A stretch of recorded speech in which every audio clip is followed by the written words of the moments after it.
You ever get that feeling? The one where you swear you've lived this exact moment before. Same sound, same breath, same flicker in the corner of your eye? They call it deja vu. But what if it's something worse? A glitch in your reality. A memory bleeding in from another life you didn't survive. Before we dive in, hit like, subscribe, and share this with a friend who never trusts deja vu. And drop your location and the exact time you're watching this in the comments. I want to see where in the world these stories find you. Who knows? Maybe you'll end up in one next time. In 2017, I was renting a beat-down apartment in central New Jersey. 3-story brick box built sometime in the 80s or earlier. Buzzing hallway lights, chipped doors, the kind of place where you swore the carpet had a scent. My roommate Nick worked security on night shifts, which meant most nights I was alone. It was a Thursday in February when it started. I came home late, climbing the creaking stairs, when it hit me. Burnt rubber, mixed with some cheap citrus floor cleaner. The smell shouldn't have been there. I hadn't smelled it in years, not since childhood, maybe not even in this life. It dragged a memory out of me, but it wasn't mine. A strange, blurry recall of walking this exact hallway, under this exact flickering light. And then it happened. Flicker, flicker. A woman downstairs yelled something, muffled. Then a dull metallic crash at the far end. In that exact order, my stomach nodded. I wasn't scared yet, just confused. I told myself it was a coincidence, but the next night proved me wrong. I was halfway through a rerun of Gladiator, half a carton of cold Chinese food sitting next to me. And then, a sharp, sudden awareness. I knew what would happen next. The line of dialogue on TV, the phone buzz on my nightstand, a car horn outside. All of it, beat for beat. I scribbled it down, just to see. Every detail happened. The third night, it got worse. I knew when Nick would text me, the moment the neighbor's dog would bark, even the exact scene a random YouTube ad would play. But these weren't memories. They were echoes, fragments of something I hadn't lived yet. And every night, I dreamed the same thing. The door opening. Nick standing there, pale, drenched in sweat, saying one phrase, "There's someone in the building." It wasn't a normal dream. His voice didn't sound right, flat and tinny, like a line from an old tape recorder. And in the dream, I'd ask, "Who?" But he'd just stare. No answer. Every night, same hour, same moment. On the 5th night, it wasn't a dream. At exactly 3:12 a.m., the door handle turned. Nick stepped in, slick with sweat, face pale, eyes glassy, and he said it. "There's someone in the building." I didn't even think. Grabbed a bat, followed him into the hallway. But something was wrong. The lights barely flickered. The shadows moved wrong, like water filmed in reverse. We didn't find anyone. Called the cops. They shrugged it off as nothing. But then Nick told me his secret. He'd been having the same dreams. We never spoke about it again. I moved out 6 months later. Nick transferred jobs. I drove past that building once since and felt it again. A pull, like something in the air trying to call me home. And now, every so often, at 3:12 a.m., I'll feel a shift, a flicker in the dark, a sound I'll remember before it happens. And I wonder, maybe that hallway wasn't a place. Maybe it was a seam, a tear between versions of me stacked like wallpaper. And one night, just one, I'll pick the wrong timeline. And when I hear that phrase again, there's someone in the building, I don't think I'll have the strength to follow. But I will. And something will be waiting at the end of that hallway. Not a person, not a ghost, just a decision I haven't made yet. In the fall of 2019, my cousin Wyatt and I decided to kill a slow Saturday afternoon by hiking through the Black Birch Trails near Caledonia, Pennsylvania.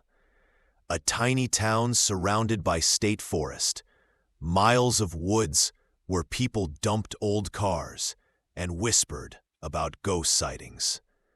Wyatt was 20, a cocky guy with a knife on his belt and no sense of caution. I was 18.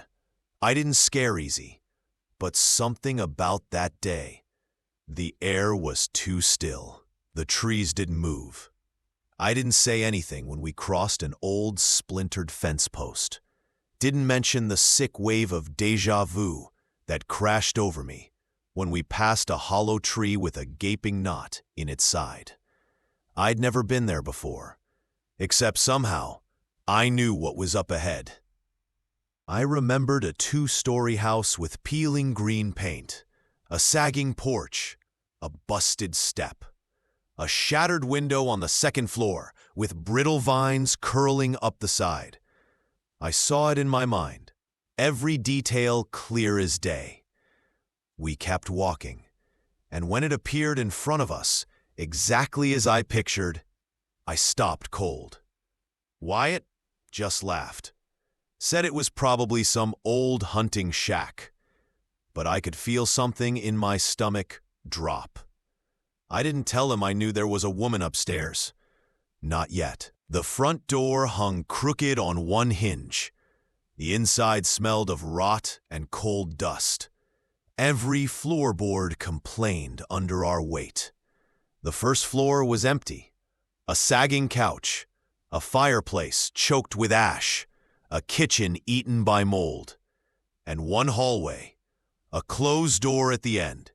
I knew what was behind it too. I didn't open it. Wyatt dared me to check upstairs. I told him to screw off. We played rock, paper, scissors. I lost. The staircase wheezed under my weight as I climbed. Halfway up, I felt eyes on me. The kind that make the hair behind your ear stand on end. The door at the end of the hall was cracked. I reached out. My fingers brushed the wood. A long, dry creak echoed from inside. "Wyatt," I whispered. He was at the bottom of the stairs, face pale. I pushed the door open, and there she was. A woman, shoulder length, gray blonde hair, skin like wax paper, standing in front of a broken window, back to me, unmoving. I stepped back. She didn't turn, didn't speak, but the glass reflected her face, and her eyes were wide open, staring directly into mine. I don't remember running. I remember Wyatt grabbing my arm, hauling me through the front door, and the sound of something thudding upstairs. Something heavy. We didn't stop until we reached the car. Neither of us spoke. Back in town, over burnt coffee and a silence thick as fog, Wyatt finally said, "I saw her too." He described her hair, the window, the way her reflection watched him. I didn't tell him the worst part. In that final moment, when I bolted from the room, she spoke. Only a whisper. "You've been here before," and I knew she was right. I still don't hike those trails. I still dream about that house. And when I wake up, sometimes the sheets smell faintly of cold dust. March 2021. I was 19, a college dropout, working late shifts at a diner off Highway 92 in Ashford, Maine. The kind of town where nothing good happens after midnight. It had snowed earlier, that wet slush that turns to black ice as soon as the sun drops. I finished my shift around 1 a.m., took my usual route home down Mill Creek Road, a long stretch of two-lane blacktop lined by frostbitten trees. At the intersection of Mill and Baker, I felt it, a crushing weight in my chest, like something had already gone wrong. I slowed at the stop sign. That's when it happened. A pale blue sedan shot through from my left, tires shrieking on ice. I hit the brakes. It missed my bumper by inches. I sat there, heart punching my ribs, watching its taillights bleed into the dark. But what rattled me worse was how familiar it felt. I remembered it, and I knew I wasn't supposed to. At first, I blamed exhaustion. Told myself it was one of those false memory loops, stress and bad sleep. But the feeling didn't stop. The next night, while filling up at an old gas station near Route 12, I predicted a flickering streetlight. Then, a song on the radio. Then, a woman walking a limping dog across the road, each in perfect order. I wasn't guessing. I knew. A storm of deja vu settled into my bones, thick and constant. It wasn't just a flicker anymore. It was a script. Every move I made felt like a repeat of something I hadn't technically lived yet. I told no one. Not until the dreams started. Every night, the same stretch of road. The intersection, the crash. But in the dream, it always went differently. The blue sedan hits me. Metal screams. Glass explodes. I wake up tasting copper. The fifth night, it was worse.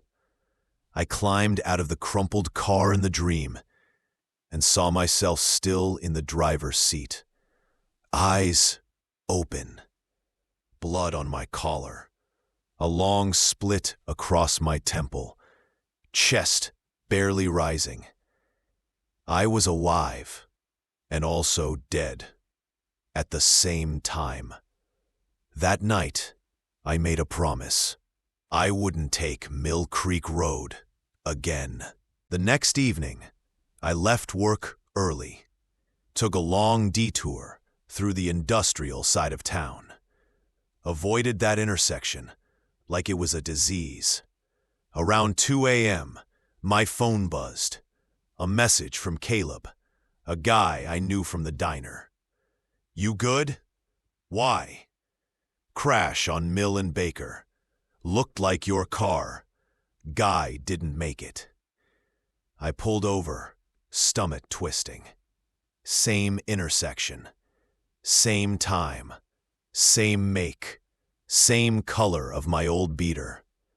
But it wasn't me, and something in me felt it wasn't the first time.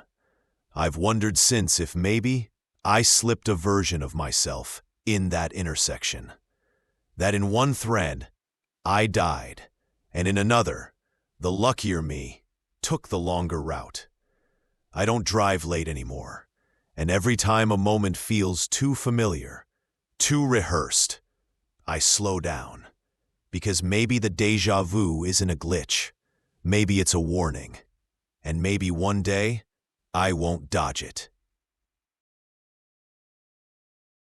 Back in 2019, I worked night shifts at Gray Pines Assisted Living, a rundown elder care facility tucked deep in the woods of Carterville, Vermont. It was the kind of place the town quietly forgot. Peeling paint, flickering hallway lights, rooms with curtains so old they hung stiff like paper. Most of my patients were harmless, except for one. Eleanor Witt, 86, no family, No visitors. Sharp as a tack some days, nearly catatonic on others. She always kept a faded photo on her dresser. A boy in a sailor suit. Color so faded you could barely make out his face. The night it started, I was making my usual 2 a.m. rounds. I entered Eleanor's room and found her sitting bolt upright, staring at the corner of the ceiling. I asked if she needed anything. She smiled faintly and said, "You ask me that every night, but tonight's the night it changes." The words rattled me. I joked it off, left her some water. But for the first time in months, I felt uneasy in that room. Next night, same time. I opened the door. Eleanor, same spot, same words. "You ask me that every night." But this time, she added something new. "You'll hear him knock at 3:04. I swallowed hard. Checked my watch. 2:16 a.m. I tried to shake it off. Finished my rounds. But sure enough, at exactly 3:04, 3 slow, hollow knocks echoed from somewhere down the east hallway. Not a patient room, not the front door. An empty supply closet. Nobody was there. I told my coworker, Martin, who brushed it off. He'd worked there 12 years. Said the old place made noises, especially at night. But Eleanor wasn't done. Next shift, I found her humming. A slow, eerie tune I couldn't place. When she noticed me, she said, "You won't be here long. None of 'em stay. You'll see him soon." I didn't ask who. That night, the power flickered. Hallways grew impossibly quiet. At 3:04, not knocks this time. Whispers, a man's voice saying my name, from inside the East Wing's old rec room, a room sealed off years before I was hired. The next evening, I was alone on the overnight. At exactly 2 a.m., I made my way to Eleanor's room. Empty. Bed made. Photo gone. I panicked. Called Martin. He arrived 10 minutes later, bleary-eyed. We checked records. She'd died in her sleep earlier that afternoon. Her room cleared hours ago. But I'd spoken to her. I saw her. Martin went pale. He finally confessed something. "You're not the first. Happened to a nurse named Claire, and a guy before her. Always after Eleanor dies, she lingers. Says the same things. Warns about the man in the East Wing." I left Grey Pines that night and never went back. 3 weeks later, the facility quietly shut down. Rumors said they found old tunnels beneath the East Wing and bones older than the building itself. Sometimes I wake at 3:04 a.m., and when I do, I swear I hear that same humming in the dark. 4 stories. And if you're honest, one of them probably felt a little too familiar. Because the truth is, these moments, these loops, they don't stop for any of us. And one day, when the shadows move wrong and a face appears where it shouldn't, you'll remember this video. If you made it this far, you've earned it.